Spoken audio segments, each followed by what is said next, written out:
안녕하십니까.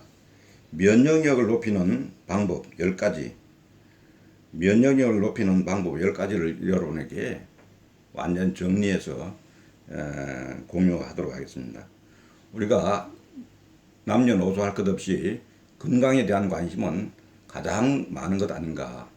건강을 잃으면 모든 것을 잃는다, 이렇게 이야기도 하고 있을 정도로 건강이 중요한데, 건강하지 못하게 되는 것과 건강하게 되는 것은 한마디로 얘기하면 무엇과 관계 있느냐? 면역력과 관계가 있다, 이런 생각을 할 수 있습니다. 그래서 면역력을 높인다고 하는 것은 매우 중요하다 하는 그런 관점에서 면역력을 높이는 방법에 대해서 한번 같이 보도록 하겠습니다. 이제 우리가 지금 벌써 여름이 다 온 것 같은 이런 느낌을 줄 정도로 지금 혹서기에 이미 들어가 있습니다. 이런 날씨에 우리가 마스크를 끼고 공원으로 피크닉도 가고 또 여러 가지 이런 행사도 참여하고 직장도 생활도 해야 되고 하는 이런 여러 가지 봤을 때, 이런 우리 몸이 충분한 면역력을 갖추었을 때는 하고 싶은 것을 다 할 수가 있지만, 그렇지 않은 경우에는 이게 스스로가 통제를 해야 된다, 이런 생각도 듭니다. 지금 서울 지역의 수도권 일대에서는 확진자 수가 잘 줄어들지 않고 있는 이런 부분에 대해서도 역시 우리는 중요한 것은 면역력을 키워나가는 것이 중요하다. 그런 관점에서 면역력을 강화하려면은 마냥 이렇게 안심할 게 아니고, 지금까지 잘 해왔다고 하더라도 끝까지 노력해서 코로나19로부터 완전히 벗어날 수 있도록 될 때까지 끝까지 우리가 주의를 해야 된다. 이제 아직까지 우리가 끝이 아니다 하는 생각을 가지고 해야 되겠다는 이런 생각이 듭니다. 이렇듯 우리 주변에 있는 공기나 물건 그리고 음식 등에 눈에 보이지 않는 바이러스가 라든가 세균, 곰팡이 등의 해로운 물질이 여러 가지로 있습니다. 이와 같은 해로운 물질을 없애주고 신체의 기능을 유지하는 역할을 하는 것이 바로 면역력이라고 이야기합니다. 그러므로 면역력이 우리 몸에서 낮아지게 되는 일은 없어야 하기에 지금부터 면역력을 높이는 방법에는 어떤 것들이 있는지 알아보도록 하겠습니다. 면역력을 높이는 방법 첫째, 스트레스 해소입니다. 뭐니 해도 스트레스가 상당히 중요한 역할을 합니다. 본인 스스로가 감당하기 어려운 정신적 고통을 지속적으로 받게 된다면은, 우리가 말하자면은 뇌의 어떤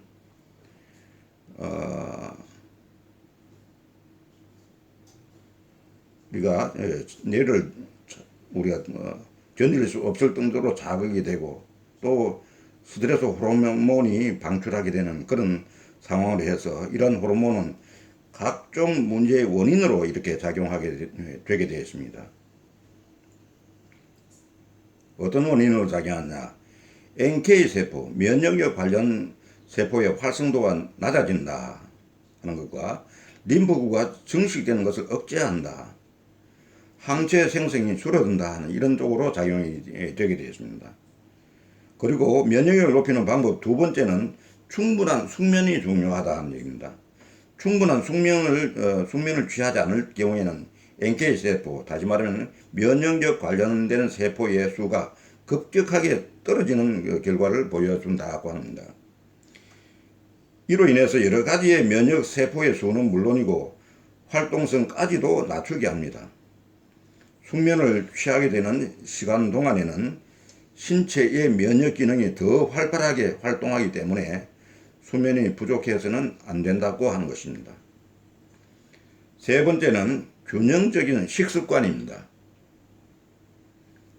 단백질이 우리 몸에서 부족하게 되면은 1차적인 방어 어떤 역할을 못하게 되고, 또 피부 기능과 면역과 연관되어 있는 세포의 매개 반응을 떨어뜨리게 한다고 그렇게 알려져 있습니다. 또한 비타민이 부족해도 면역 불균형이 만들어질 수 있기 때문에 균형적이면서도 규칙적인 식습관을 가질 수 있도록 해야 한다는 게 중요합니다. 그리고 네 번째는 꾸준한 운동입니다. 꾸준한 운동. 꾸준히 규칙적으로 강도를 적당하게 해서 운동을 한다고 하면은 면역세포의 활성도를 증가시킬 수 있다고 하는 것입니다. 너무 과하고 불규칙적으로 했을 경우에는 오히려 면역 기능을 떨을 수 있다 하니 주의해야 될 것입니다. 그럼 다섯 번째로는 장 건강입니다. 장 건강. 장내에 있는 유익학 세균은 감염에 의해서 방어를 해줄 뿐만 아니라 전체적인 면역계 활성화에 도움을 준다고 하는 겁니다. 유익한 세균인 프로바이오틱스 등은 NK세포, 면역력 관련되는 세포의 활성도는 물론이고 대식세포의 식작용을 증가시켜 준다고 합니다. 그리고 여섯 번째는 검연입니다. 검연. 흡연을 하게 되면은 폐렴을 비롯하여서 독감이라든지 염증성 질환에 노출되기 쉽습니다. 그 이유는 담배 속에 들어있는 니코틴이 해로운 미생물을 죽이게 하는 호중성 백혈구의 기능을 훼손하기 때문이라고 합니다. 담배는 한마디로 말해서 백해무익하다 이렇게 얘기할 수 있습니다. 담배를 태우면은 코 뒷부분에서 목의 상부로 연결되는 인두부에 존재하는 유익한 세균이 적으면서 병원균은 많아진다고 하는 거죠.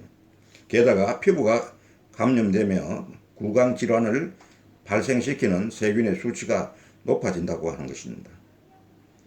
일곱 번째는 절주입니다. 절주. 절제하지 않고 마냥 술을 마시게 되면 신체에는 숙취 이상의 것이 남아요. 연구 결과만 봐도 넉 잔 내지 5잔의 그 보드카를 마신 경우에는 암과 싸울 수 있는 백혈구의 수치가 낮게 나왔다고 합니다. 그리고 대략 5시간 정도가 지나야만 회복이 되는 것으로 나타났죠.